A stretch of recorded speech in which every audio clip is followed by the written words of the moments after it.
أعوذ بالله من الشيطان الرجيم. بسم الله الرحمن الرحيم.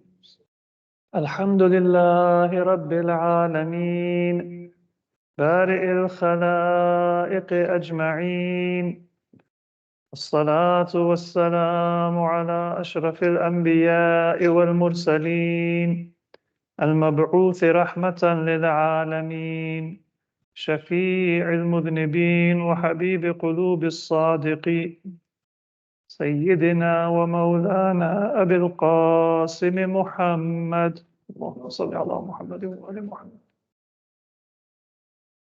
وعلى أهل بيته الطيبين الطاهرين، ولعنة الله على أعدائهم إلى قيام يوم الدين.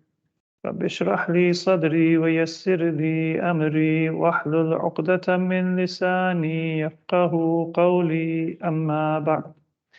Assalamu alaikum wa rahmatullahi wa barakatuh. Welcome to our fifth session on the discussion about Imam Mahdi alayhi salam and our obligation and our relationship with him. Today, inshallah, we will look in particular at some of the aspects of the person and the attributes of Imam Mahdi, which create within us a desire to come closer to him and a motivation to pray for him. Because one of the primary aspects of our relationship with the Imam is our prayer for his well-being and safety and protection, and for the fulfillment of God's promise and purpose for him. So we looked at a few of these in our previous session, and we will continue that discussion. One of the things that increases our attachment to the Imam and our motivation to pray for him is the recognition that Imam Mahdi alayhi salam fulfills the needs of believers. And there are many stories. Some of those stories may be uncertain in terms of the details or even their authenticity, but many of those stories have been widely transmitted and have been transmitted by the most reliable and authentic sources. So this is the nature of some things that are very influential in a person's life, or that are very powerful spiritual realities. There is a tendency for people to try to falsify or exaggerate those realities. And some people become skeptical of the principle because of the exaggerations. So, for example, it is true that the Imams do miraculously provide cure to people who are ill. But there may be thousands of examples of people who will claim to see the Imam in a dream or claim to have received a miraculous cure or a benefit from the Imam without actually having done so. Sometimes it is a deliberate falsification, and sometimes it is just because people are simple-minded and gullible, and so they think that they saw a dream, or they think that there was a miracle, or they think they saw that there was a cure when it wasn't actually the case. It's not a deliberate falsification, but it's an innocent mistake. But even if there are thousands of some such examples, that is simply a reflection of the level of sophistication or education or gullibility of society or individuals. It has no bearing on whether that principle is true or not. Just like when there is an opportunity for profit, then you're going to have a lot of people try to earn a dishonest income through that opportunity for profit. There is an entire industry of people who look for those with terminal illnesses, and they offer them a magic crystal or a magic tea or an amulet or some other cure that can take care of their terminal illness or incurable disease.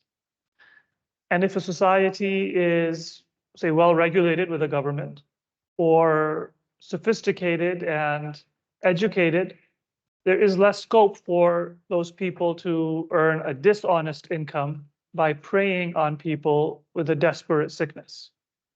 If society is not so well regulated or not so educated, then it may be widespread.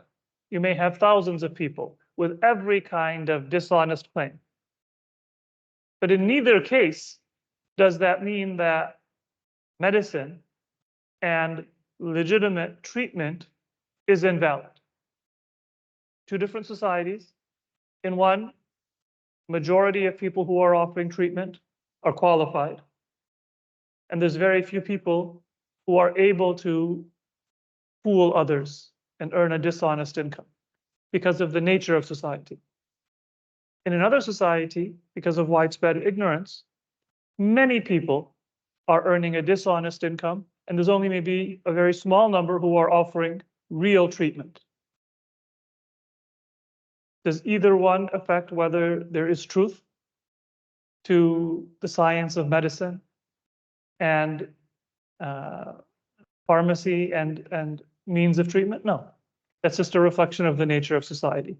So there are many authentic reports about the ways in which our previous imams and our present imam come to the aid and fulfill the needs of their Shia and their followers. If there are some people who are superstitious, that is a reflection of the weakness of faith or the lack of education or the lack of sophistication of those people, and not a reflection of the fact that the imam does not fulfill that role. And if you look at some of our most strict scholars in terms of rejecting superstition, rejecting even a hadith because of perhaps a chain of transmission that is not fully authenticated, you will see that those same scholars, when they come to these reports from the imams, they exact a stricting standard, but they authenticate the numerous examples of these forms of assistance that the imams give. And that is because it is beyond a shadow of doubt. And this is true from the time of our previous imams and not just of Imam Mahdi alayhi salam, but it is true of Imam Mahdi, even though he is in ghaiba and occultation, just like it was true before. One example pertains to the author of Mikyal al-Makarim himself and the payment of his debts. He is said to have been in a great deal of hardship and debt about 3 years before the book Mikyal al-Makarim was written. In a vision or in a dream, he is given the glad tidings that debt will soon be paid. And then soon after that, a person came and brought khums funds, Sahm al-Imam, which covered his debt. So these types of examples are not few and far between, but yes, they require a certain level of faith and a certain level of qualification for a person to be able to be worthy of that kind of message from the Imam and to be able to withstand it, because it requires a great deal of strength and faith to be able to bear it. But if you look at the stories of mu'mineen and of ulama, including in our own very recent history, there are many examples where the payment of debt, the fulfillment of difficulties, personal or for religious reasons, was promised and was fulfilled by Imam Mahdi. And then it might be a person paying their khums or offering a gift, or a friend or a family member that is the means of the fulfillment of that request or that prayer. But the direction will be from the wali of Allah, the appointed Imam of the time by Allah Azza wa Jal. There is a narration from our 10th Imam, Imam Ali al-Naqi alayhi salam. about a person asking the Imam for their hajat or for their needs, just like we uh, find peace and fulfillment when we put our hajat, our needs before Allah. The narrator says, is there a way for us to do that with the Imam? And the Imam says that all you need to do is to bring it to your lips. Say your most intimate and most heartfelt needs to the Imam, and you will receive the reply. So the important point is that you do not need to be in the shrine of the Imam. You do not need to put it in writing. You do not need to write what's sometimes known as the ariza or the ariba, a petition. That is not required. That is one way to convey a petition to the Imam, but just bringing it to your lips, even if you are in your own home or masjid or far away from the shrine of the Imam has been given by Allah the ability to hear and to see and to have knowledge of what is going on in any part of the world. And they have a special connection, as we will see some more narrations, with their Shia and their lovers. And they do hear and they do reply. There's one story which is mentioned in a book, Jannatul Ma'wa, by Muhaddith Nuri. He was the teacher of Sheikh Abbas Qummi, the very well-known author of Mafatih al-Jinan, and very prominent scholar from about a century ago or a little bit more than that. And it was a very famous story that took place within recent memory. So in the time of Mirza Shirazi, who was a Marja' Taqlid in Samarra, very famously gave the fatwa prohibiting tobacco, which was a protective ruling against imperial British interests in Persia. So a very well-known figure, both for his religious and his fiqhi knowledge and marja'iyya, but also for the level of obedience that he commanded in society, which was even greater than the authority exercised by the king of the time. So this is an event that took place during his lifetime, just 3 or 4 generations, I should say, before our own time, widely reported in Samarra and recorded by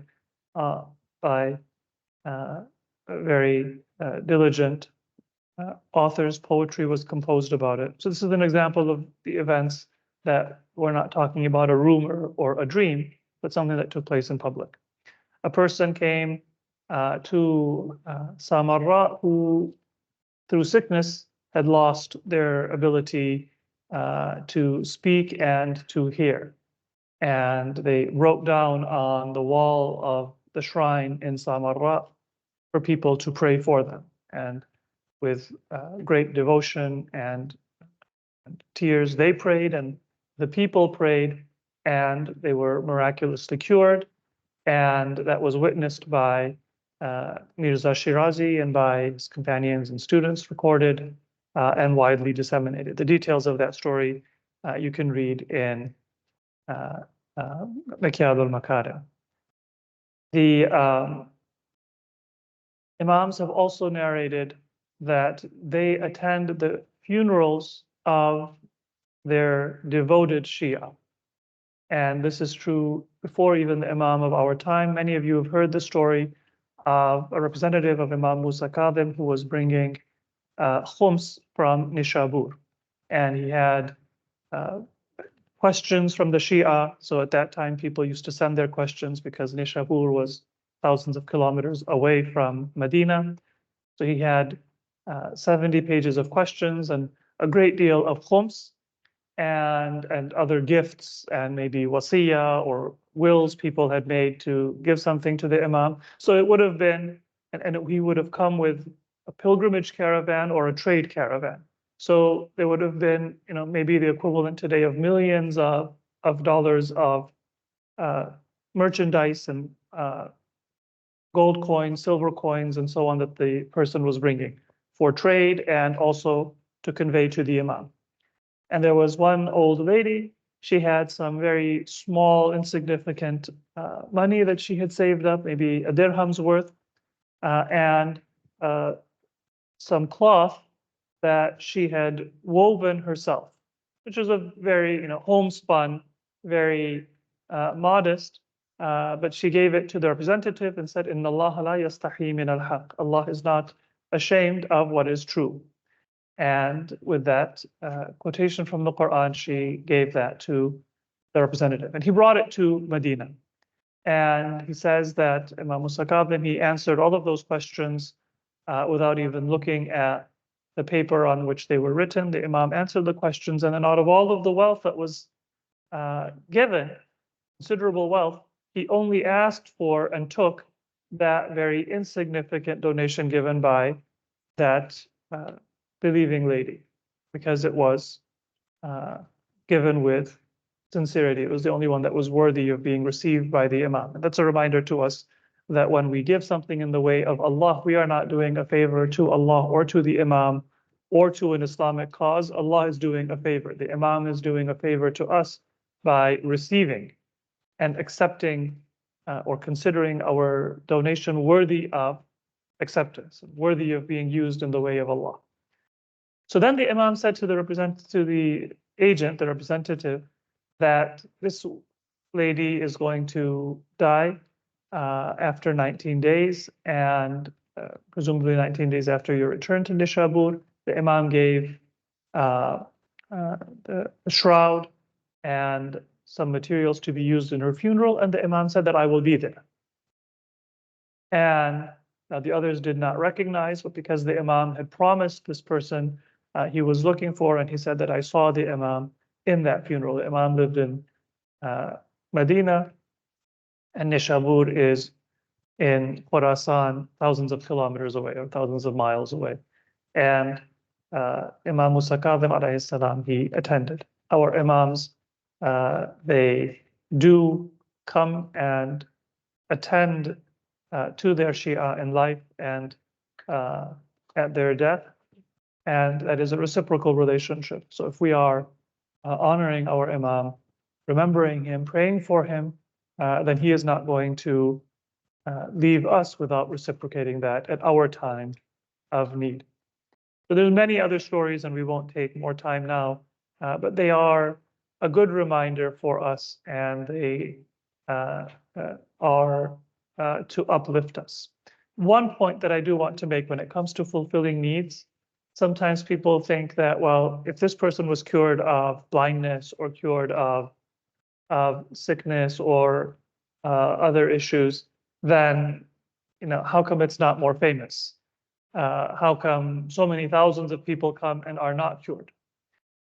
There is a wisdom in when Allah grants these hajat through the means of the Imams.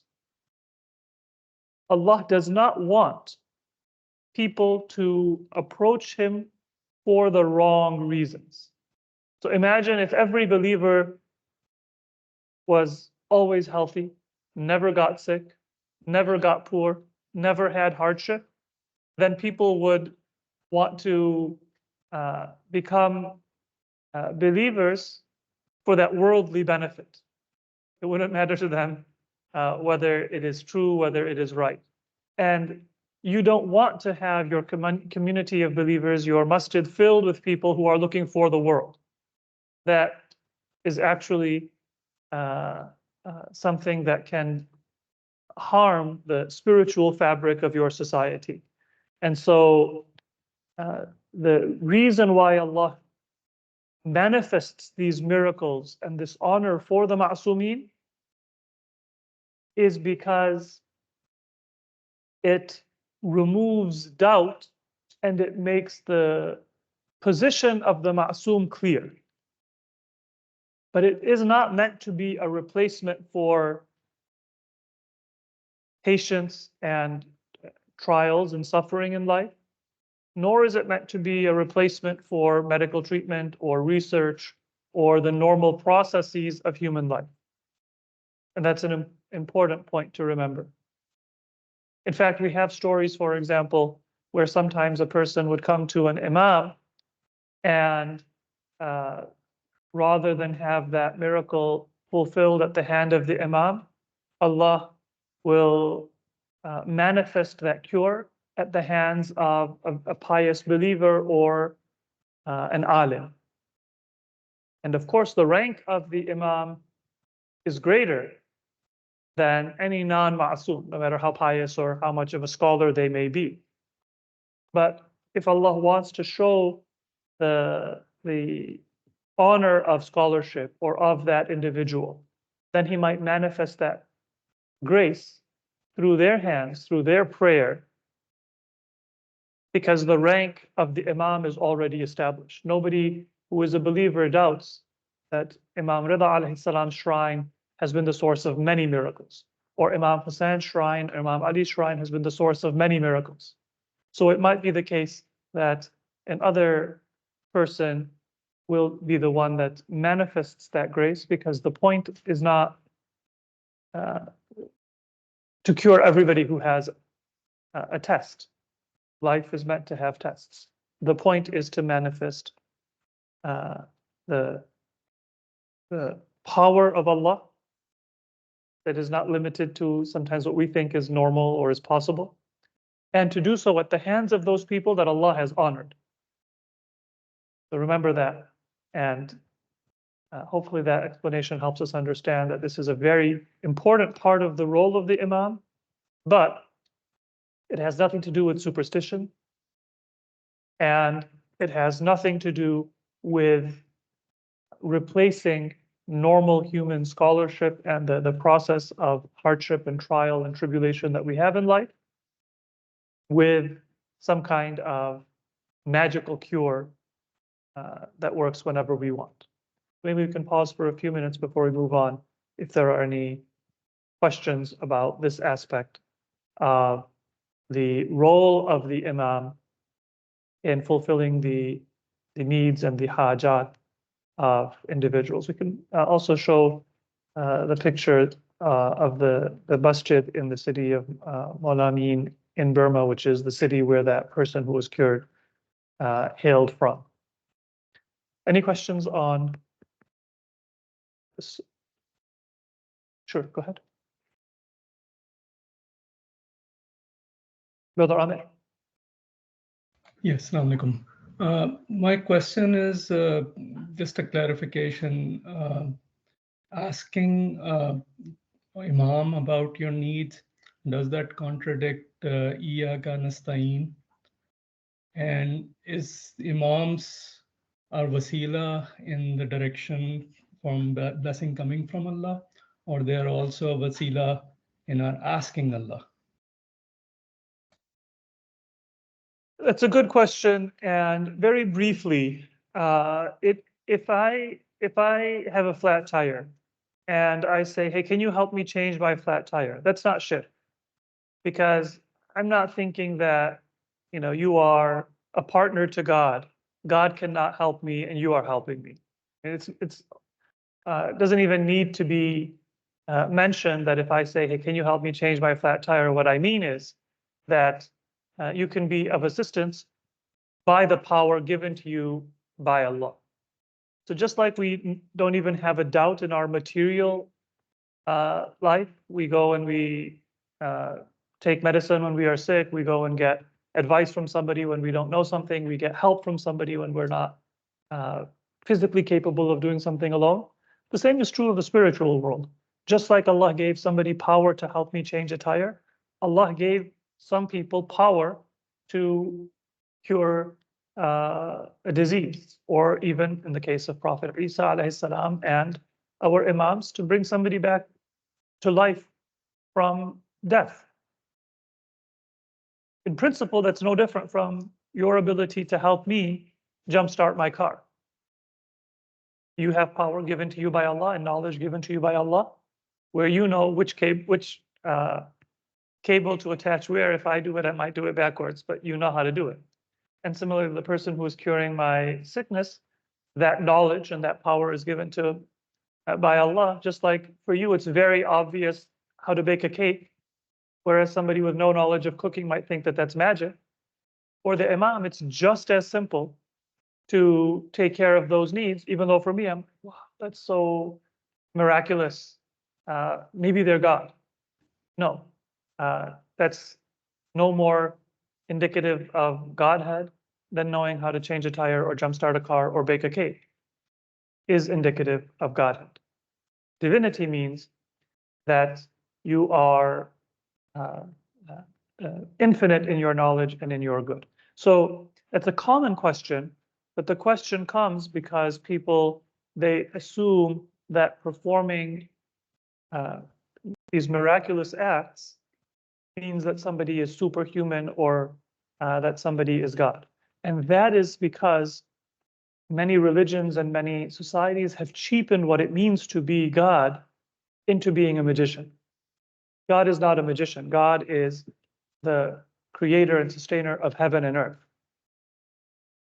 Magicians can perform cheap tricks, and people blessed by Allah can perform acts that we consider miraculous, but none of them have anything to do with becoming divine.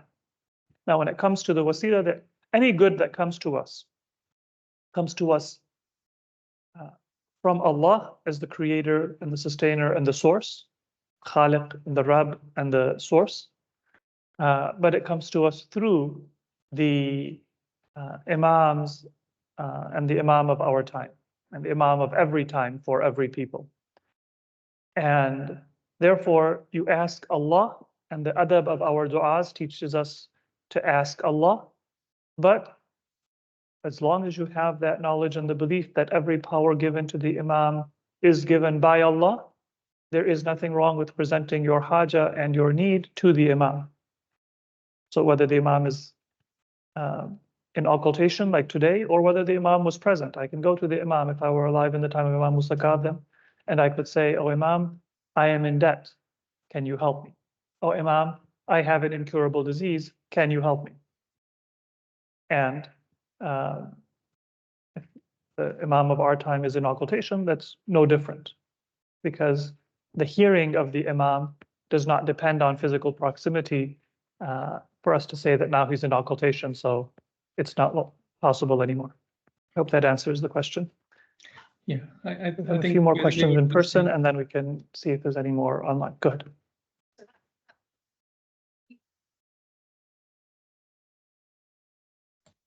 No, the Imams, their benefit does come to non-believers. We do have a hadith about that as well. Of course, the level of benefit that you can get depends on your piety and your closeness and your recognition of the Imam.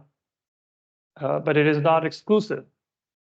So just like our Prophet is rahmatun lil alameen, and in fact, this is a separate point, but it's something to contemplate. When there is a pious community of believers, if there is somebody who is a Christian or a Jew or a member of another religious community, they benefit materially and spiritually from that environment. They might not be a Muslim, but the fact that society values religion can actually help them become more pious in their own tradition. Not because they are following the truth, but because they benefit not from the herd immunity, but from a society that is not materialistic, that is not indecent, that gives proper place to religion and worship and spirituality. So in a similar manner,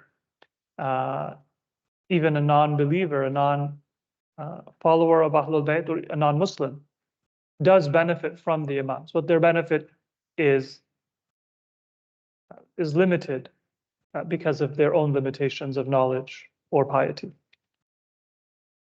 Okay.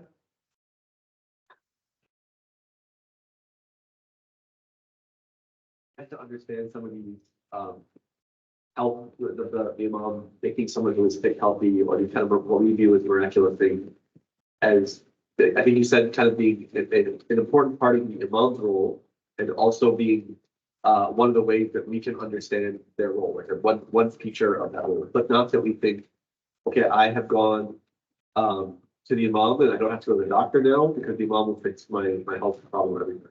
I think I understand that and it helps us to prevent kind of that intense superstitious thinking. But I want to understand within both of those sides, does that mean that if, for example, I'm if a sincere pious person goes to the Imam and does all the prerequisites for obtaining Shafa, is it still reasonable to say that sometimes they like tell them you still may not, because that's not the point of your going there? Or should we say the Imam is guaranteed that if you do all these things, part of my role is to do that? How should we think about it? You should always, so the important thing, and this is an important point, you should always believe that the Imam, that it's not far-fetched. Don't say that, well, 1,000 people came and only one of them got cured. I believe that the Imam does it, but I have a 1 in 1,000 shot. The Imam has power to work miracles by the power granted and the authority granted them by Allah. They do that and they have done that. So you should believe that the Imam has the absolute when I say absolute, meaning the full ability to come to your aid, again, by the power given to them by Allah. But whether the Imam does that is a factor of your sincerity in asking, and also of the way in which Allah wants the Imam to manifest divine grace. And as I said earlier, if everybody coming to Mashhad is fully sincere, and every single one of them gets cured, and then Mashhad becomes a place that people go to get cured from cancer and not to get divine grace and devotion to Allah and the path of Ahlul Bayt. Well, that's not the purpose for which the Imams were sent. That's not what Allah had the Prophet do when he was alive. That's not what Allah had the Imams do when they were alive and present among people. And that's not what the purpose of ziyarah or of tawassul or of visiting the shrines of our Imams or addressing the Imam of our time is. So there's two separate things. One is the full absolute confidence that the Imams have been empowered by Allah to grant and fulfill the hajat and the needs of their devotees and their lovers. Without any maybe, if, and, but, no. It's an absolute certainty. And second, the knowledge that this is up to the decree of Allah, and to have full pleasure that, well, Allah, if you give me what I'm asking for, that's your wisdom and your grace, and if you don't, that's your wisdom and your grace. Because in the end, some people are destined to have cancer, or to be blind, or not to have children, or other common prayers that people make. In fact, there is a hadith that I believe Imam Ja'far Sadiq offered one of his blind companions that, would you rather I restore your sight, or you remain blind, but that you will be guaranteed paradise and you will be guaranteed the reward of Allah for your patience. And the implication is that undergoing that trial is better. And that's what the person chose, that no, keep me in my state. And that promise of Allah is more valuable. So that is part of confidence in the Imam, to recognize that the Imam is not there to do my bidding. He's not, na'udhu billah, a genie in a bottle that comes out and says, what is your wish? But he is the one who manifests God's grace. And therefore, if I don't get my cure or my haja, I have no less love, no less confidence in the Imam, because otherwise I wasn't coming to the Imam as a devotee, I was coming to the Imam as a person with a demand rather than a petition. Hope that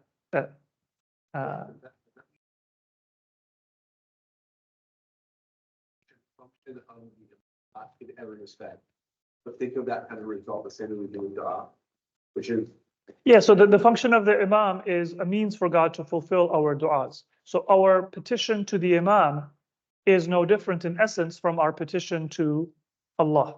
We ask Allah because He is the source of the fulfillment of our prayers. It's kind of like, for example, if I have a rich friend and they say that, hey, whenever you need money, you can come to me. And then they're traveling and they say, this is my agent. So, you won't have access to me when I'm traveling, but just go to them. So when you go to the agent, it's not like you're going to somebody separate than the person who owns the funds. You're going to the agent is you're going to God. And that is one way for you to approach God, in line with وَابْتَغُوا إِلَيْهِ الْوَسِيلَةِ. Seek a means of approach to God. Any more questions on that? All right, so we have the fulfillment of hajat from the imams. If there are more questions, and maybe we'll have time at the end, but this is something that is in a common confusion for people, because we kind of live in a time where we assume that there's a material solution for every problem. And if we don't have a material solution, it's just because science has not developed or technology has not developed yet. And so we think that we just need to wait a little bit, and then there'll be a cure for this health issue or for this social issue. And what we are referring to is a different level and a different type of cure. That process of the advancement of knowledge is true, but what we are speaking of is a form of divine grace that is manifested at the hands of people chosen by Allah. And that's forgotten in our broader society and culture, but it's a very important part of our religion and our faith. And so we need to remember that and manifest that. There is a hadith from Imam Ali alayhi salam, sallallahu Muhammadin wa ali Muhammad, where he says that any mu'min who prays, who believes and loves Ahlul Bayt, when you pray, the Imam says Ameen, completes your prayer. And if you are not praying, but you are a lover and a devotee of Ahlul Bayt, then when you are silent, the Imam prays for you. You pray, then they complete the prayer and say Ameen. And if you are not praying, then they are praying for you. And it doesn't make a difference whether you are near to them or far from them. And that realization should make us even more obligated to pray for the Imam, because the Imam is praying for us. When we pray, the Imam is the one who is listening to and then completing our own prayer. And this is illustrated in an incident from the time of Imam Rida alayhi salam, where it is said that in the journey to Tus, to Khurasan, there was a funeral, and the Imam participated and gave tidings to the person who died that they will be in paradise. People there were very surprised that, Imam, you just come to this place for the first time in your life. Did you know who this person was? How do you know that they're going to be in paradise? And the Imam said to the narrator that the deeds of our Shia are presented to us. When they do good, we ask Allah to increase their good and to reward them. And when they do evil, we pray to Allah to forgive them. And of course, in other ahadith, the Imams say that when our Shia do not do good deeds, then that brings sadness to us. It grieves our heart, just like a parent would be grieved when they hear something bad about their children. And when our Shia do well, then it brings happiness to the Imams, just like a parent is proud when their children do something good. So this is part of the relationship of the Imams. The hadith of Rumayla and Imam Ali, she was the one to whom Imam Ali said that we pray for people when they are silent, and we do say Ameen when they make their own prayers.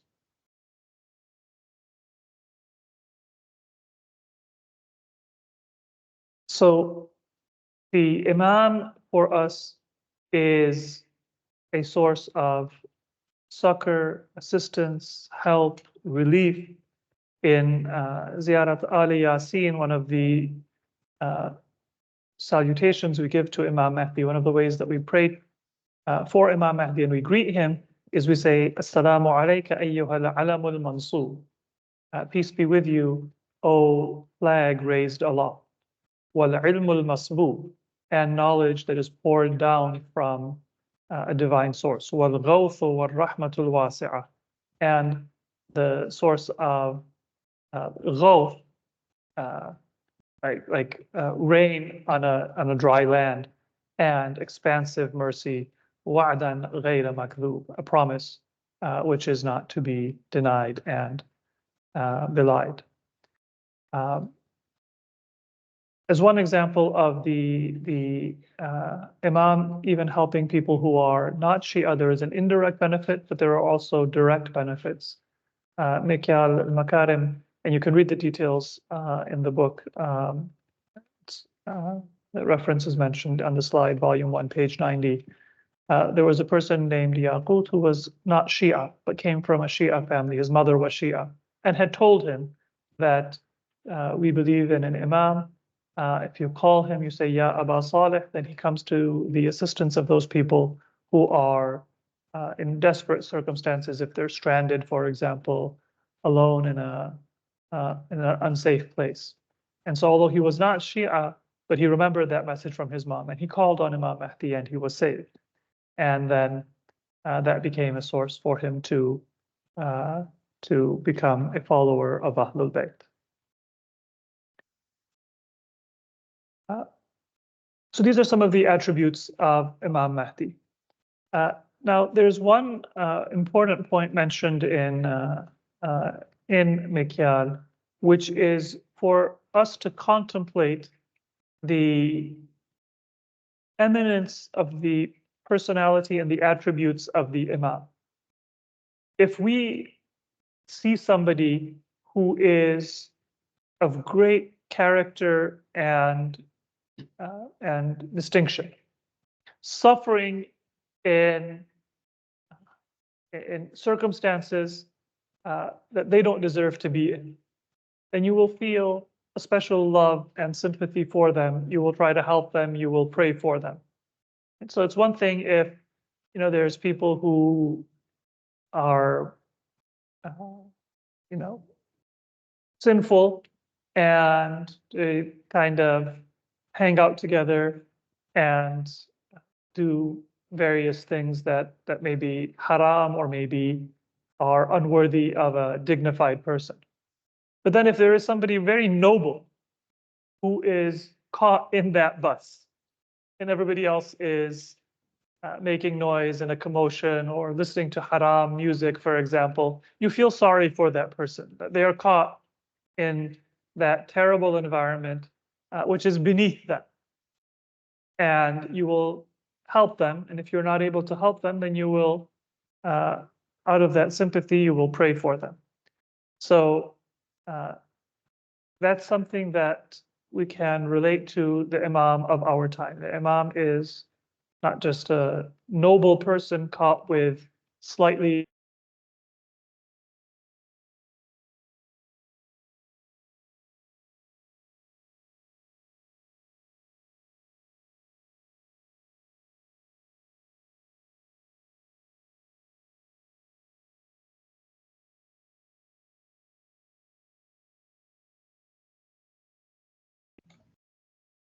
We lost Maulana on Teams.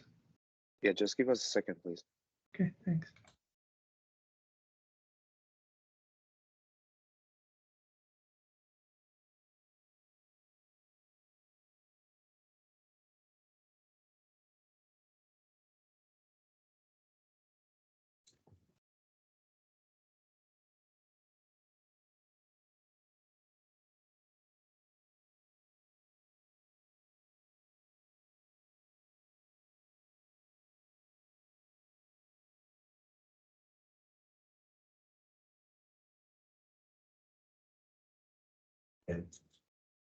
All right, so how about now? Back. All right, so I turned on my microphone, so, all right. So I don't know what you missed, but the contemplation is imagine the nobility of the Imam and imagine what world the Imam is saddled with, filled with oppression and injustice, and the majority of humanity that doesn't recognize the Imam and doesn't care about the values of the Imam. It doesn't care about the suffering and the hardship of their fellow human beings. And the Imam is the one with the cure. The Imam is the one who is more concerned for the sick patient than the patient is concerned for his or her own health. Imagine what kind of sympathy and what kind of love that Imam must evoke in our heart. And what we can do for him is, we can't go and slap the patient and say, you should care, you should be grateful. What we can do is we can pray for the physician that is there and is awaiting the time when he will be able to heal, when he will be able to provide that cure. So moving on, one of the things that we know about Imam Mahdi is that he has been given some of the attributes of the previous prophets, and not just the prophets, but the previous divinely appointed guides. So in some cases, we look at the attributes of prophets, and in other cases, we look at the attributes of the successors of the prophets, the awliya or the awsiya that came before Imam Mahdi.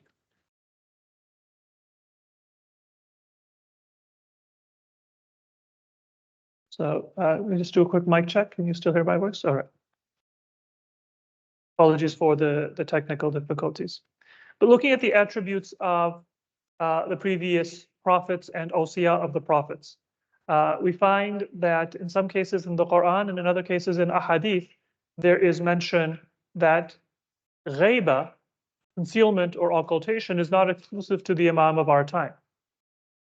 This is something that was a continuous and a repeated sunnah of Allah. It was part of the practice of Allah in previous communities for similar reasons to the concealment of our Imam, because the conduct of Allah, the sunnah of Allah, does not change. وَلَن تَجِدَ لِسُنَّةِ اللَّهِ تَبْدِيلًا وَلَن تَجِدَ لِسُنَّةِ اللَّهِ تَحْوِيلًا.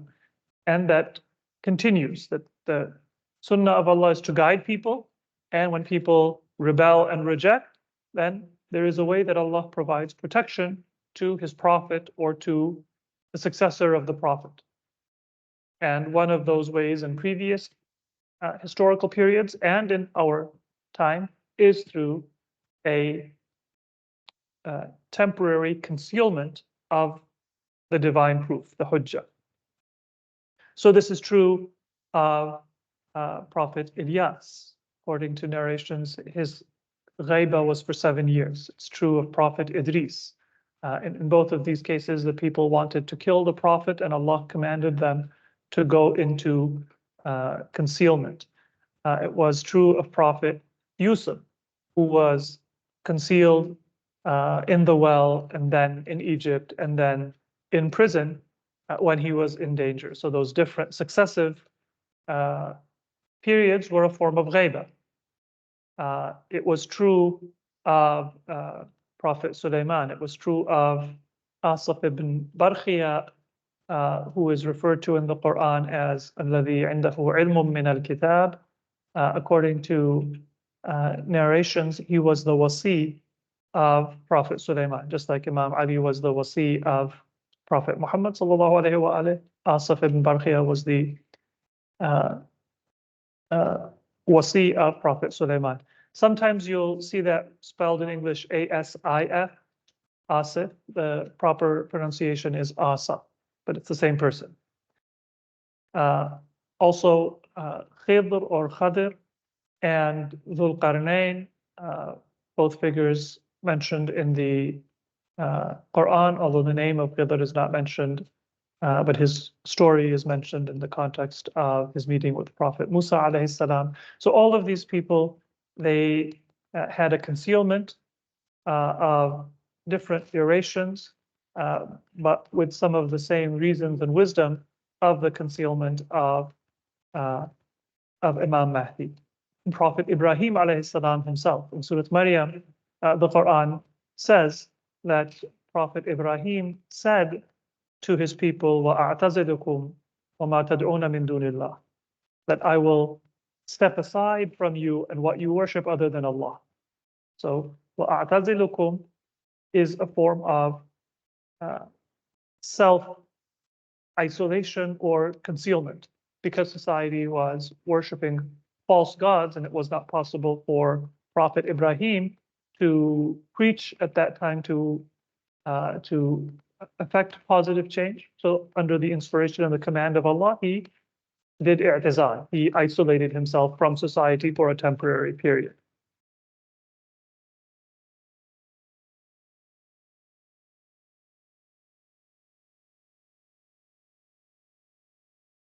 During the ghaiba, in some cases, our previous prophets were not invisible, they were just unrecognized. So that's true of the story of Prophet Yusuf alayhi salam. He was in ghaiba, but his brothers saw him. They just didn't know that he was their brother. And the people of Egypt, they didn't know his full story and that he was a prophet. So the concealment does not always mean that a person is invisible.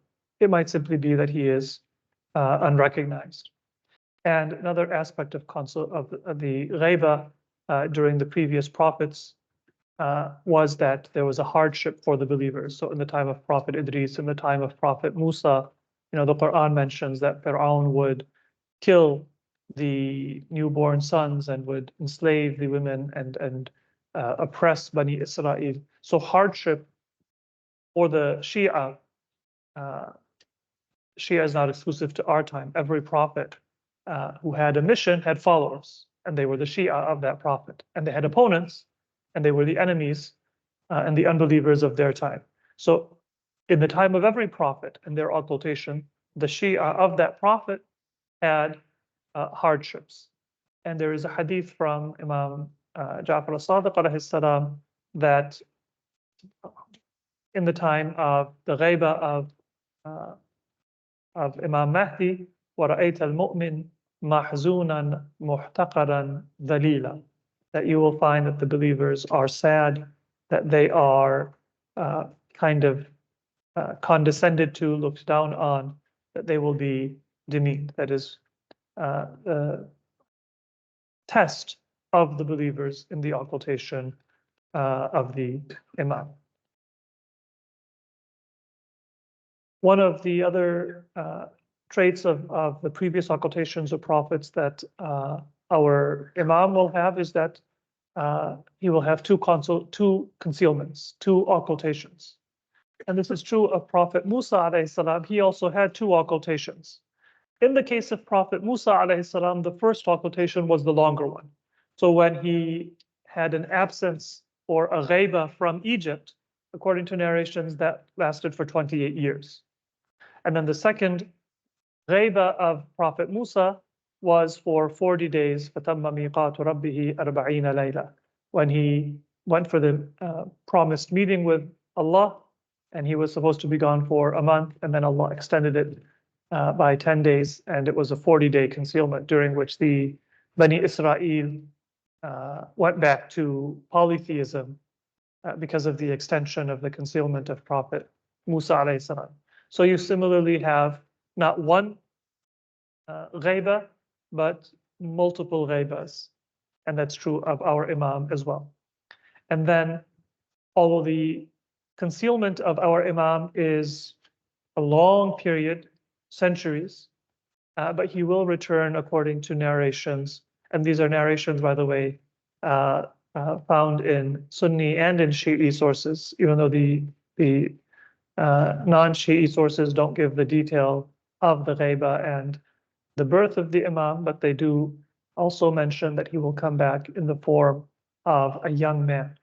And this was true of Prophet Yunus alayhi salam when he returned to his people, Prophet Shu'aib after he had become old in preaching to his people, then he went into concealment for a period, and he returned from that ghaiba to his community, old in age, but young in features and in countenance. And that is going to be true of our Imam as well. The Imam will also have a long life, and this is true in the case of Prophet Nuh alayhi salam, 950 years preaching among his people. According to narrations, his life was 2,500 years, his total lifespan. Khidr alayhi salam, there is dispute whether he was a prophet or not. Ilyas, who is also given a long life and is alive by Allah. Prophet Isa, also according to our belief, was not crucified and is alive. There is a narration from Imam Ja'far Sadiq, which is a very instructive narration. It says that Khidr alayhi salam, he has a long life, but he wasn't a prophet, so he's not doing public preaching. There's no book given to him where he's teaching the book and teaching his scripture. He didn't bring a sharia. He does not have the role of an imam, meaning actively providing instruction, commandments, guidance to people. So it's a hidden role that Khidr alayhi salam played in the time of Prophet Musa and afterwards. And the Imam says that there's no requirement for Allah to do this. Allah doesn't have a shortage of people he can create. He's like, let me preserve the life of Khidr alayhi salam, because who knows when I'll be able to make somebody else like him. The Imam says the only reason why Allah did that is so that it is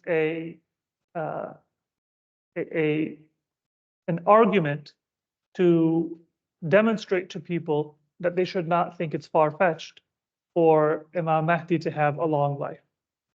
And by the way, that's also perhaps one of the reasons why the Quran mentions the life of Prophet Nuh alayhi salam, because generally the Quran doesn't give details. Unlike the stories in the Hebrew Bible, if you read the same stories of the prophets, you'll have an age for Prophet Adam, an age for Prophet Ibrahim, an age for our other prophets alayhi salam. But the Quran doesn't do that, except in the case of Nuh alayhi salam. So these are little reminders, and they are details given by Allah in His wisdom. And one part of that wisdom is for us to understand and to accept something that is out of our ordinary experience, but it is not far-fetched or out of the power of Allah.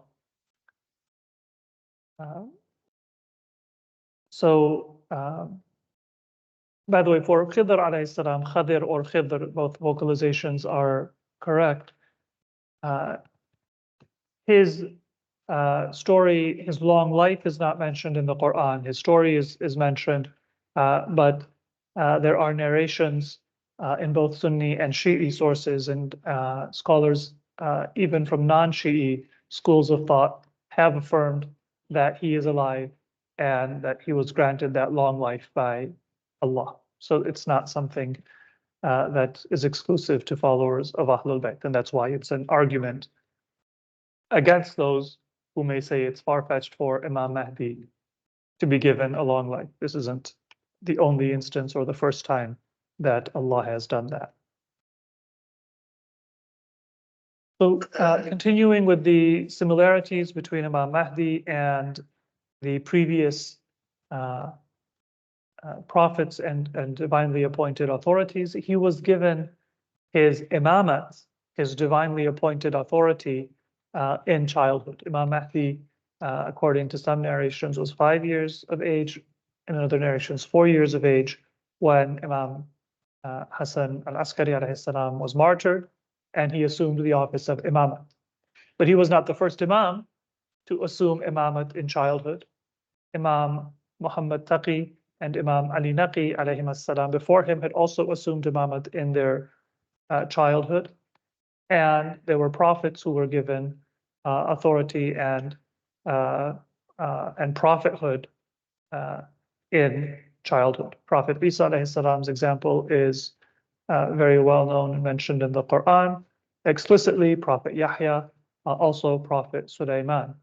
And in fact, according to a narration, I believe from Imam Ja'far Sadiq alayhi salam, the appointment of Prophet Sulaiman as the successor to Prophet Dawood was made when he was young, and the people objected. Bani Israel objected and said that we have people who are older, and they have seniority and in age and in social position. So why are you appointing Prophet Sulaiman? They were kind of thinking of it as, you and I might think of a collegiate sort of environment where everybody has a turn at that position of leadership. And if you've served your religion or your company well, then you deserve to be promoted after a period of time. In companies, this is something that can sometimes create consternation. If a new person is hired and then they get promoted rapidly, and somebody who's been working at the same company for years doesn't get promoted. So that's how they were thinking of prophethood or the divine appointment for guidance, kind of in that collegiate or that corporate environment, not realizing that this is divine appointment based on worthiness and qualification, and not based on did you put in your years and now you deserve to have a turn at the head.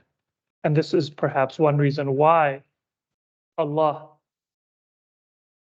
gives authority to prophets and to imams at that young age. It would have been easier for Allah to tell Prophet Dawood, wait until you're a little bit older and Prophet Sulaiman is a little bit older, and then it's more natural for people to accept it. It would have been easier for Allah to say, let me extend the life of Imam Rida alayhi salam or Imam Muhammad Taqi a little bit longer so the next Imam can assume the office of Imamate at an older age. But Allah deliberately doesn't do that. Maybe one of the reasons is to remind people and to emphasize people this is a divine office. It's not something that a person is inheriting because of worldly experience, training, or qualifications. That's true if the Imam assumes the office of Imamate at the age of 35, just as it's true if the Imam assumes the office at 5. But if the Imam is 35, you might not realize that it's a divine appointment, and you might think that it's kind of a natural process.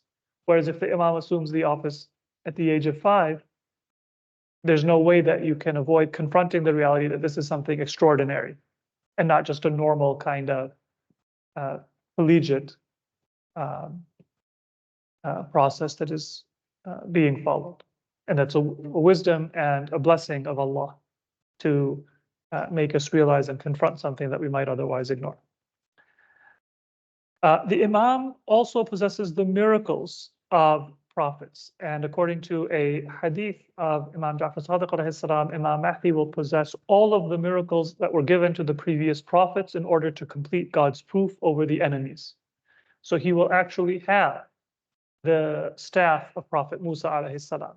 He will actually perform the miracles that other prophets perform, such as curing illnesses and bringing the dead back to life, and the miracles that were performed by other prophets.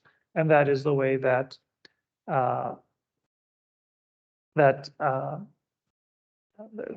he will. It's one of the ways that he will complete the hujjah, the proof over humanity.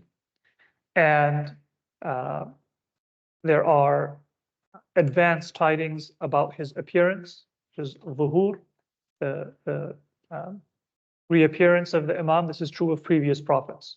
So every prophet gave tidings. Prophet Musa was prophesied before his life, and Bani Israel were awaiting his advent. Prophet Nuh alayhi salam, when he died, he gave tidings of the advent of Prophet Hud among his heirs and descendants, and so on. So our Prophet himself was awaited, and the Quran says that the Bani Israel know Prophet Muhammad like they know their own hands, and like they know their own children. The advent of Imam Mahdi is similarly foretold as the previous prophets were. This is a attribute of the previous prophets that he has maintained. And we've mentioned a little bit about the test that exists in the time of previous prophets, the Prophet Nuh alayhi salam, and the very difficult test awaiting the fulfillment of God's promise by his people. That's detailed in narrations from Ahlul Bayt. Another attribute that we have from previous prophets is that the pregnancy of the mother of Imam Mahdi was concealed. It wasn't visible and it wasn't known to people that she was carrying Imam Mahdi, and his birth, therefore, was hidden, even from people who may have had a relationship with the household of Imam Hassan Askari, because the caliphs, they had spies in the house. They would get the news, but they didn't have news of the birth of Imam Mahdi. So continuing with the qualities of Imam Mahdi, let's come to some of the prophecies about his ghaiba. There is a narration from Prophet Muhammad sallallahu alaihi wasallam in which he says that the Mahdi is from my descendants. His name is the same as my name. His kunya, can be translated his patronymic or his agnomen, or it's a kind of honorific in Arabic culture. It's an honorific, right? So his kunya is the same as the Prophet. Abul Qasim was the kunya of the Prophet, and Muhammad was the name of the Prophet. Those also apply to Imam Mahdi. He resembles the Prophet outwardly and inwardly, and he will have a ghaiba, an occultation, and a hayra, a perplexity or a confusion that will exist in his time. Those two terms are found in numerous ahadith. Ghaiba, referring to concealment, and hayra, referring to the perplexity of people about initially who is the Imam, and then the long life of the Imam, and many issues that people had confusion about during especially the early days of his occultation, before the reports and the news had reached them. And then the Imam will reappear and he will fill the earth with justice. And these reports in various wordings are widely reported by Sunni and by Shi'i sources, and they are accepted as authentic by the consensus among the narrators from Ahlul Bayt. And although there are one or two scholars in the Sunni world who historically and in the present day denied them, but ignoring those one or two rare exceptions, it's a virtual consensus among scholars in the Sunni tradition as well. The overwhelming majority, we can almost say that it's unanimous in the Sunni world as well.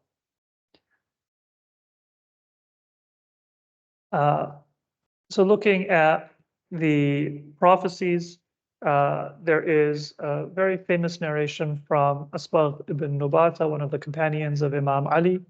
He had a long life, and so people narrated from him in the time of our later Imams. But it is narrated from him that he said that I once found the Imam Ali alayhi salam, kind of lost in thought and tapping on the ground with his finger. And Asbagh says that I asked the Imam, are you thinking about the Caliph, this issue of governance of the Muslim world? And the Imam said that no, that is not my preoccupation. That's not what is the issue that is occupying my thoughts, but my thinking is about the Mahdi of my descendants, the 11th of my descendants. And this is, of course, slightly ambiguous wording. The 11th of my descendants, we now know that this is referring to the 12th Imam, who was the 11th in the line of descendants of Imam Ali. But at that time, people might have wondered, okay, is the Imam going to have 11 sons? Or maybe, is there going to be some other, because it's not directly father to son. It's Imam Ali, then Imam Hassan, then Imam Hussein, who is a brother, then the descendants of Imam Hussein. So those details of what this order of 11 is might not have been clear to Asbagh ibn Nubata and many people who may have heard this hadith. But this is one of those ways in which the Imam gives a message that sometimes people will hear and narrate and transmit, but not fully understand until it actually comes to the fulfillment. And then they will say, okay, so this is what it was referring to. It's not necessarily father and son, but it's referring to a line of 12 Imams. The first was Imam Ali, then Imam Hassan, Imam Hussein, and then 9 who are the descendants of Imam Hussein. So 10 descendants of Imam Ali in consecutive order. And there are other ahadith from each of our Imams. There are books that have collected the ahadith from Imam Ali, from Imam Hassan, from Imam Hussein, and from each of our Imams, speaking about the ghaiba of Imam Mahdi. Some of them are ambiguous, and some of them are more specific and detailed. And what we can say in general is that those that would be more specific would have been ahadith that were narrated only to very limited and chosen companions. Just like today, if we have an underground movement, right? So we may have a public face where we say, hey, we're a political party that's trying to advocate for this good policy.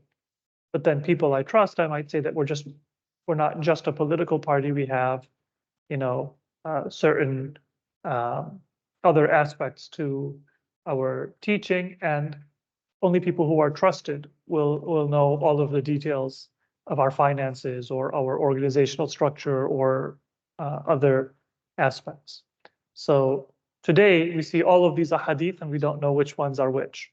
And then sometimes people start to doubt. They say, well, how could this hadith have been publicly circulating at that time? Maybe it wasn't publicly circulating. Maybe it was hidden. Today, you have reports about, even the underground French resistance in World War II. But that wasn't public knowledge at the time, or it wouldn't have been able to exist. And the same thing is true of other complex movements in history. There's a very beautiful hadith from Imam Ja'far Sadiq alayhi salam, sallallahu Muhammad wa alayhi, in which he describes some of the attributes of the occultation. It is said that the Imam said that people will deny the occultation because of its length. They will think that it is far-fetched. Some people will say that there was no Imam who was ever born. Others will say that, yeah, he was born, but then, he lived a natural life, for example, and then that life came to an end. Some people will say that the imamate will keep on continuing. Like, for example, Ismailis today, they, of course, don't follow all of our imams, but they believe that there is an imam that is appointed at the death of a previous imam, and they have more than 40 imams up till today. So there will be some people who will say these things. And all of these different opinions did exist in the aftermath of the martyrdom of Imam Hassan Askari, but you haven't heard about them generally because they were very quickly answered and put to rest. So these deviations didn't really survive in the time of Imam Hassan Askari.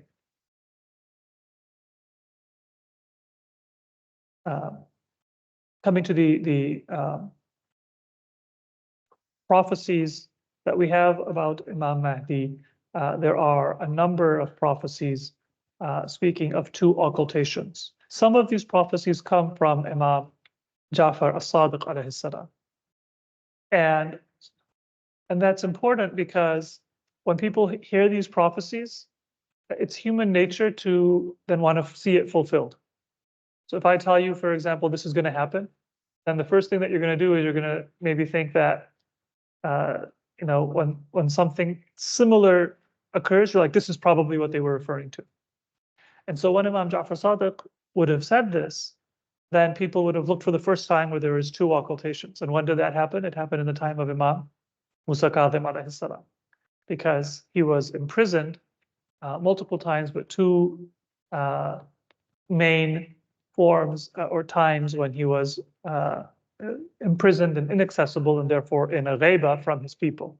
So this happens, and people had a hadith that they were narrating and waiting for the fulfillment of from Imam Ja'far Sadiq. And this is where some of the false expectations of the Waqifiyya or the Waqifa school came from. It was a deviant school that was not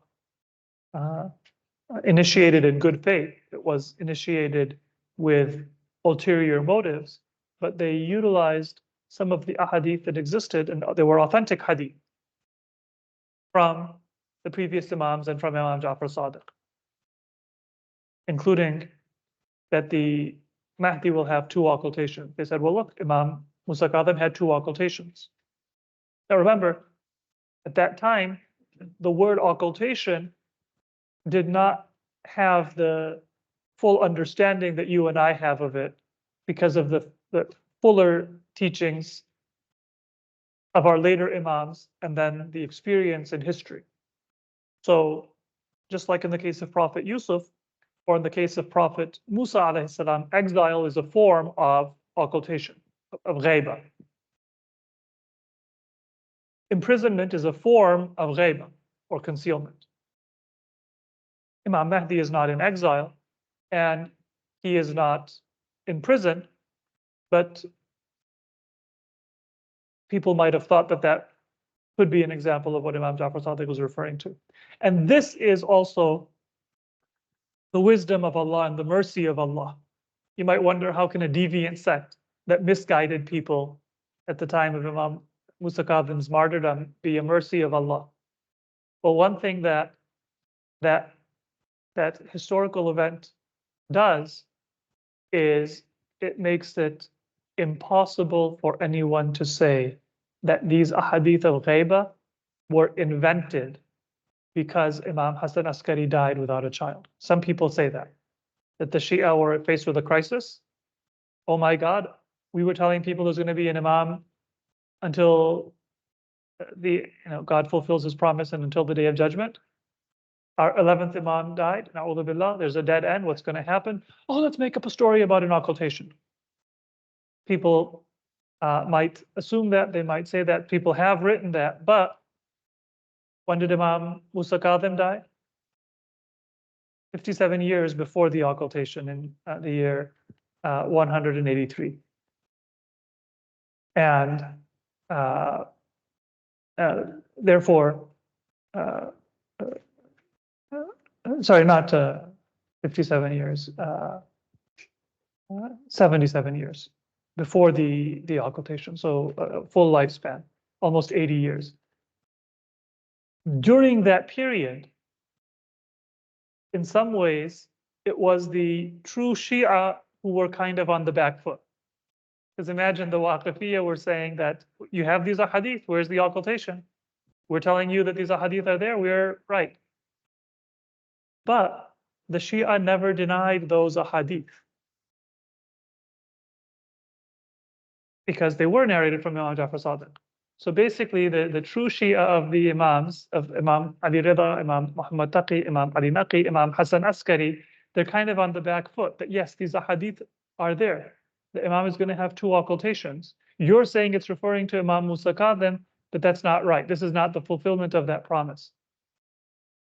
You see that it's in our books, and probably the Waqifa were saying to the Shia, haha, you don't have an understanding of these ahadith, but we do.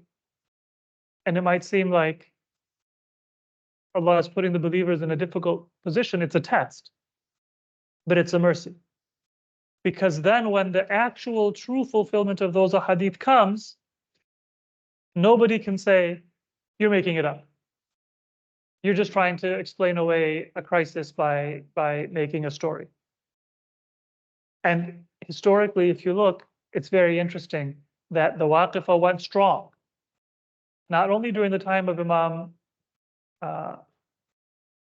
Ali Rida, after the martyrdom of Imam Musa Kadhim, that's when they started. They believed that Imam Musa Kadhim, they claimed, some of them believed it, but most of them, they knew that this was false. They were just making a false claim. They claimed that Imam Musa Kadhim was the Mahdi, and that he was in concealment and that he was going to return, and they denied the imamate of Imam Ali Rida and the imams after him.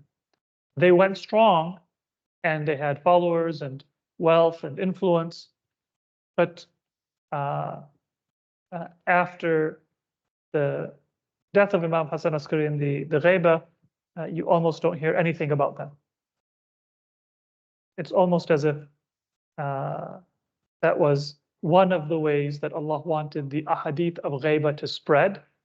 Because when there's a controversy, then the ahadith are talked about and they spread. Otherwise, they can get lost in books. And that ended up preparing the ground. Waqifa withered away and died because it was false. It took some time for people to realize it. And the ahadith of the Ghaiba then became well known, talked about, and spread. And how do I know that the Shia didn't deny it? Well, imagine if you had spent 77 years telling the Waqifa that these hadith are wrong, then you would not be able to apply those hadith to the Ghaiba of the 12th Imam. Because it's a debate. This is a life and death issue of theology. So imagine for 77 years, I believe in Imam Ali Rida. And I say, there's no such thing as a Ghaiba, you're lying. And then I believe in Imam Muhammad Taqi, and I say, there's no Ghaiba, you're lying.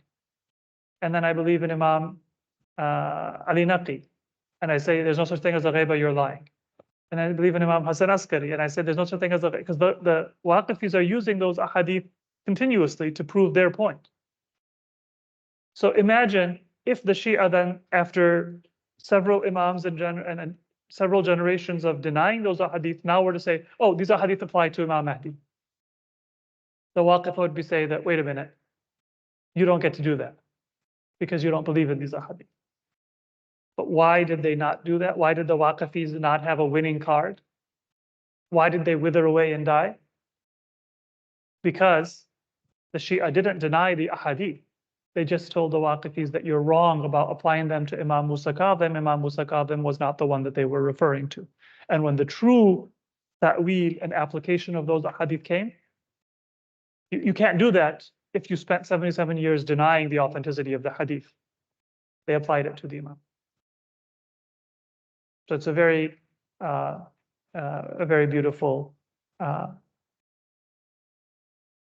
history. And also this hadith about the two Ghaiba is found in al-Kafi.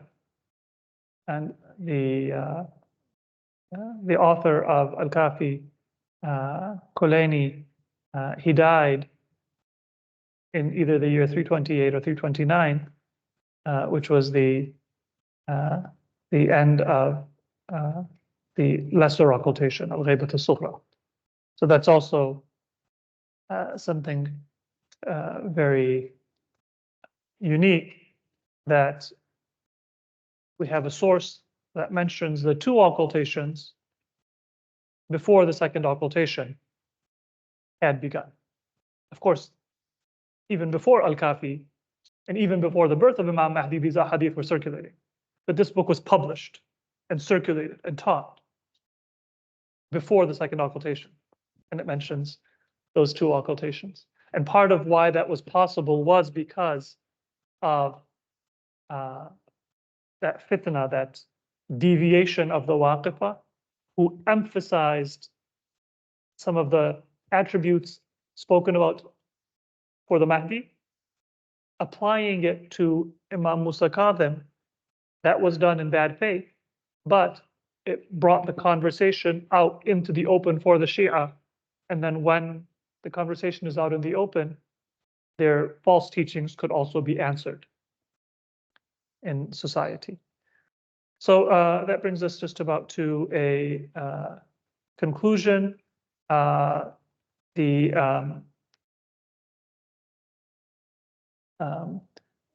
can come forward to one mention of some of the hardships of Imam Mahdi during the occultation before we wrap up. In a hadith attributed to Imam Ali and in du'as that we find, Imam Ali is called al-Sharid al-Tarid, al-Farid al-Wahid, the one who is outcast, the one who is exiled, the one who is alone, the one who is isolated and in solitude. So the suffering of the Imam in his occultation is something that we should think about. We should pray for him for the end of that hardship and that test. It is a hardship for the Imam. Think of the story of Prophet Yusuf and Prophet Yaqub alayhim as-salam. That separation was a hardship for Prophet Yaqub as it was a hardship for Prophet Yusuf. And this is one of the aspects of the test of Imam Mahdi. So we can conclude with that, and inshallah, we have time for a few questions before we wrap up. Let's do questions. We can send it. There's also a clip about this hadith, inshallah, we will share on the WhatsApp channel.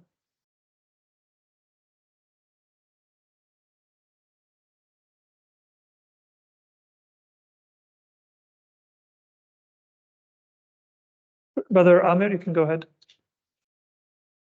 Yes, Assalamu alaikum. So, I mean, this discussion on the ghaiba and comparing it with the general concealment, like moving out of the town or things like that, isn't that confusing everyone about the nature of the ghaiba of the Imam versus these general? Because those kind of ghaiba we all have too.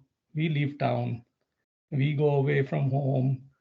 So why are we trying to use that as a comparison to describe the ghaiba of the Imam and confusing everyone with that?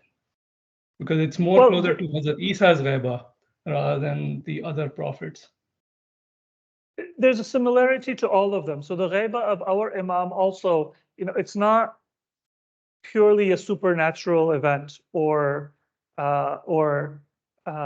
something that is separate from the concealments of the previous prophets. So in terms of the reasons for the concealment, as we mentioned briefly, and as more detailed books talk about in greater detail, because of فَخَرَجَ مِنْهَا خَائِفًا يَتَرَقَّبُ, about Prophet Musa alayhi salam in the Quran and why he had to leave Egypt.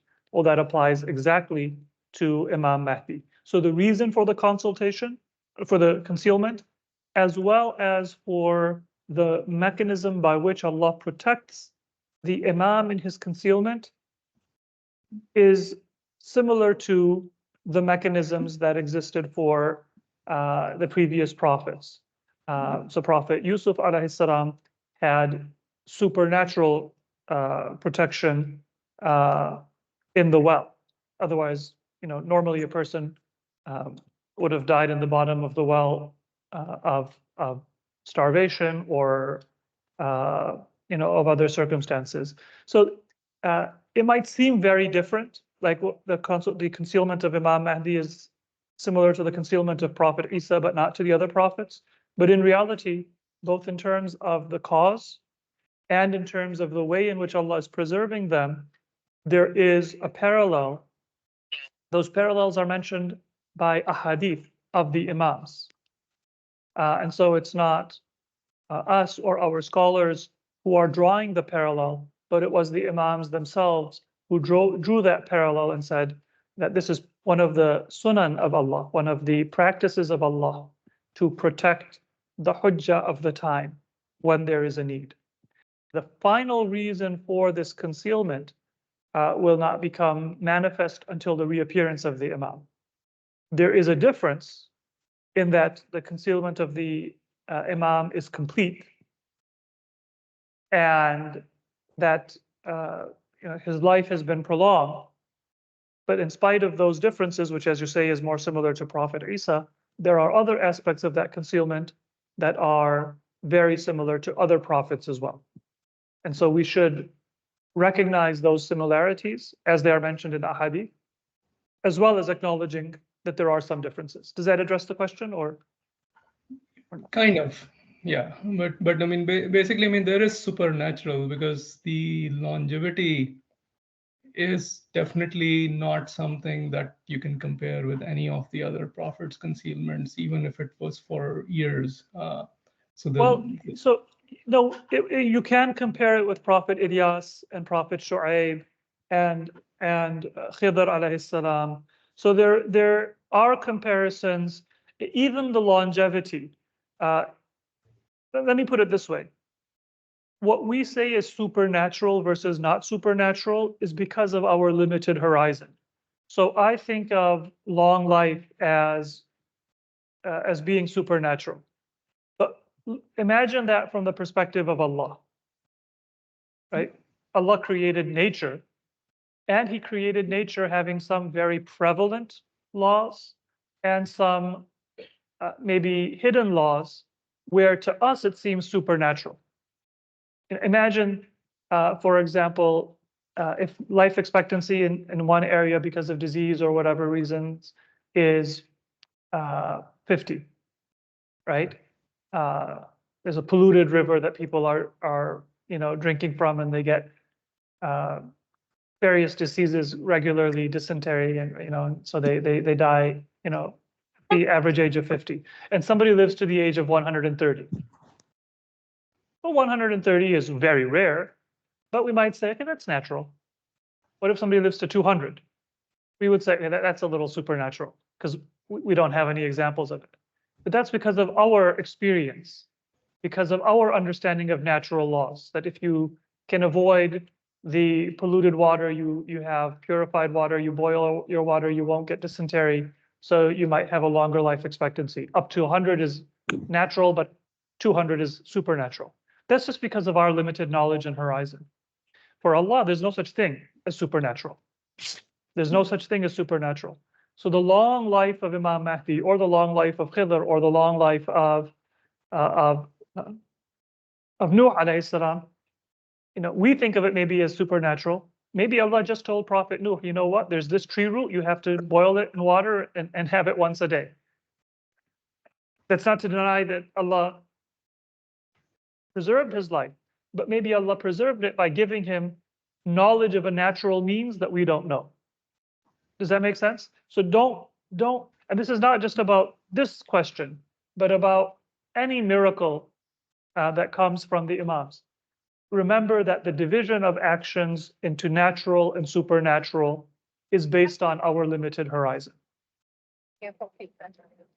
It's through the power of Allah and the grace of Allah, and it's a manifestation of Allah's mercy when He shows a miraculous act through a prophet. But in our Islamic theology, we call it khariqul aada. It's something that's outside of habit. We call it mu'jiza, which is something that is meant to make people realize their inability. I'jaz means I've made you unable to do it, and I am able to do it. And that's because God wants to express a truth at my hands. It doesn't mean it's unnatural. So is that point clear? In English, we say supernatural versus natural. But in our Islamic tradition and theology, we don't say, tabi'i ghayr tabi'i. We say this is karama. We say this is khariq al-'ada. We say this is mu'jiza. It's because it's all natural for Allah. Yeah. I hope that makes it a little bit more clear. So, any other questions online? Mihrafshan? I was just wondering, we're talking about all of these things that are kind of like, this is like why we should pray for the Imam, and like these are the existential benefits and everything. And I was wondering, like, what should our intention be when we are praying for the Imam? Because, like, as we were saying a few classes ago, obviously, like, the Imam doesn't need our prayer, and so, like, a lot of it is because of things that, like, how it will benefit us. So when we are doing that prayer, how should we, what intent should we do it with? So you intend that you are praying for the Imam, for the one appointed by Allah. Try to make the intention that you are doing it for his sake and not for your sake. Or if you have your own haja, your own, sadness or vulnerability, use that as a bridge to try to elevate your thinking to the level of the purposes of the Imam rather than to bring down the Imam to your level. So for example, I'm really sad because I see an injustice, say, in Palestine. So one thing is for me to say that, oh, Imam, can you come to take care of this injustice that I've suffered or that I'm witnessing? And that's a valid thing, but it's better for us to say that experiencing this injustice or seeing this injustice makes me realize how much ignorance and darkness there is in the world. And so, oh, Imam, come for the elimination, not just of this one thing that I've experienced or I'm witnessing, but for all injustice. So try to elevate your thinking to the level of the purposes that the Imam has, which have been described in a hadith. And also don't worry too much about refining your intention. Do it for the right reasons. The very act of praying for the Imam will help you refine your intention. So, when all of us are children, we learn surahs to impress our parents. And then we eventually take that memorization or that skill that we have and we refine our intention. Hopefully, when we're teenagers, when we're adults, we're not trying to say, hey, by the way, I memorized Surah Jummah, I memorized, Surah Fajr. That might have been our motivation at 7, but not at 17, hopefully, or not at 47. So don't worry too much about your intention. Get the basic intention right, and it will gradually refine itself through the very act of prayer and devotion. Does that answer your question? Yeah, thank you. Right, and there's one question. Lali, I believe is the name of the hand up. Go ahead.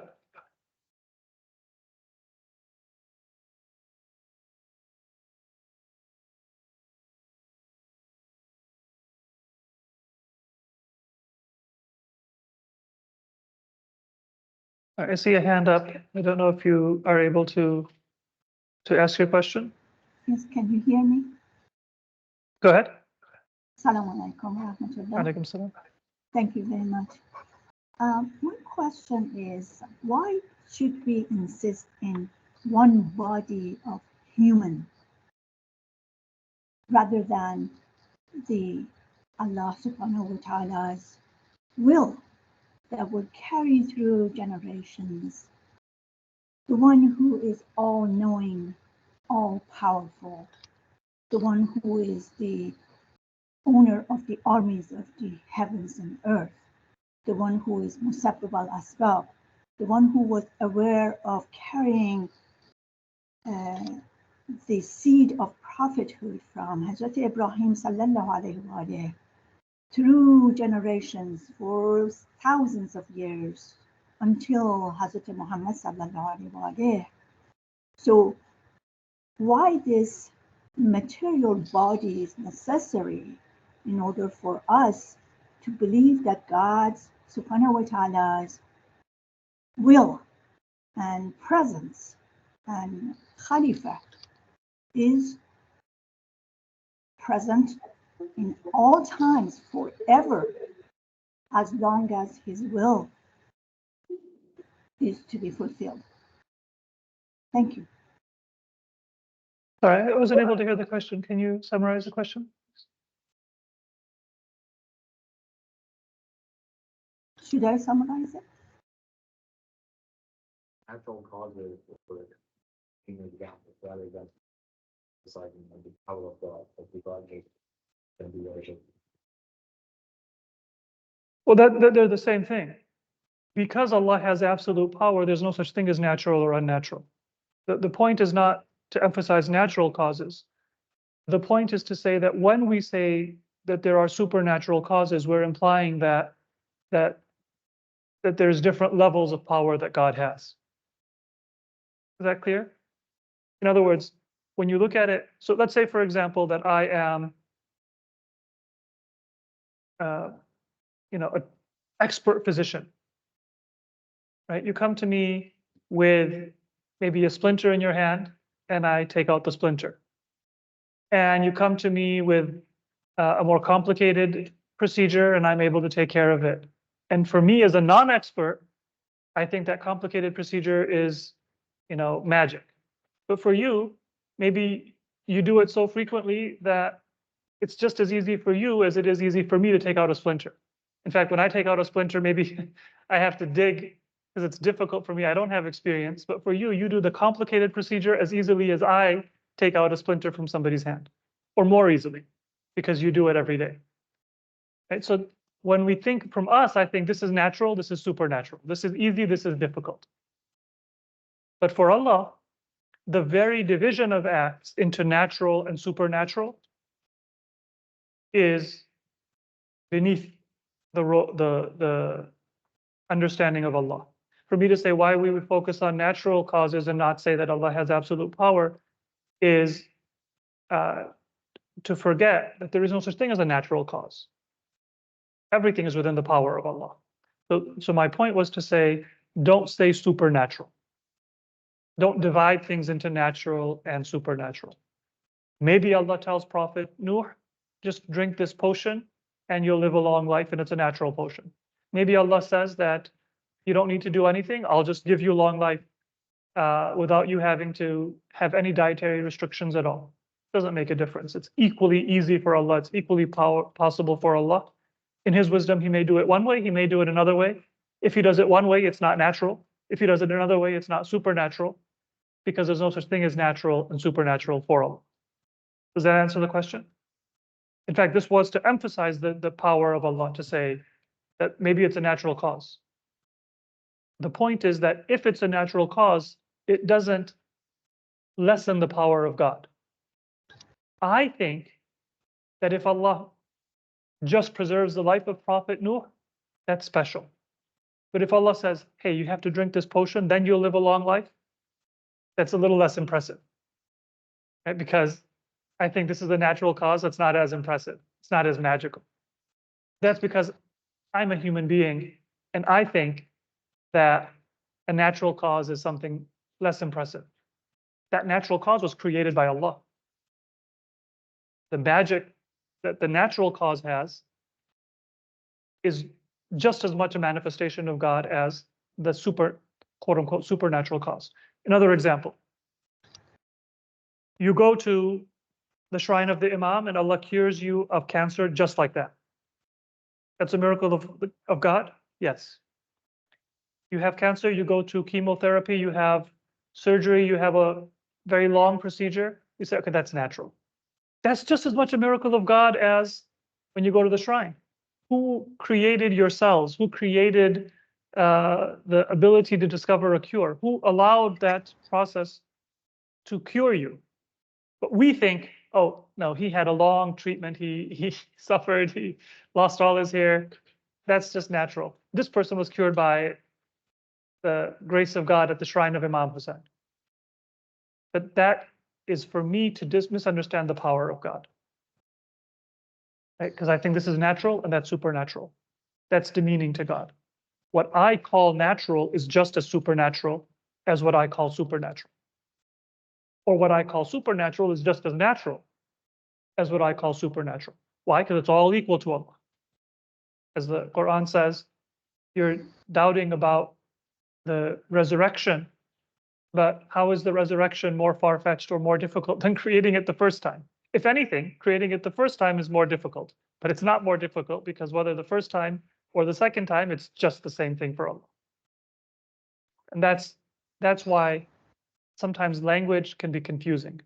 And when we say miracles are supernatural events, that's confusing because we start to think that there's something called supernatural. All there is God's creation. It's all equally easy for God. There's different levels of spiritual and physical existence, but they're all equally present for God, equally accessible for God. Nothing is supernatural. So I hope that addresses the question. Yes, thank you. It's just that when we insist on the materiality of the existence of the Imam, it makes it more difficult for the common sense to adjust to that understanding and be present by itself. But thank you very much, I understand. I didn't hear. Inshallah. So it's something to contemplate. These things were easier for people to understand before modern language and before, you know, the hegemony of science. And nowadays it's sometimes more difficult for people to understand because we naturally think in terms of natural and supernatural. Maybe our great-grandparents would have had an easier time understanding these issues because they understood the power of God and they didn't divide up the world in these fake categories that materialist society has divided it. Final question, and then we will wrap up.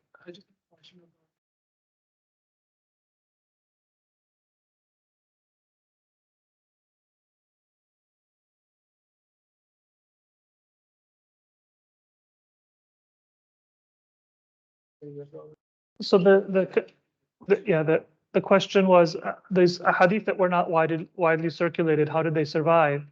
That is because they were preserved. Sometimes the Imam might even tell a person that just tell this to trusted people, or just tell this to specific individuals that the Imam would name, until this comes to pass. Don't say this hadith until I die, for example. So that's one way that they would be preserved through the instruction of the Imams. Many of them may not have been preserved. So what we can only see is what has survived. But there may be thousands of other hadith of a similar nature.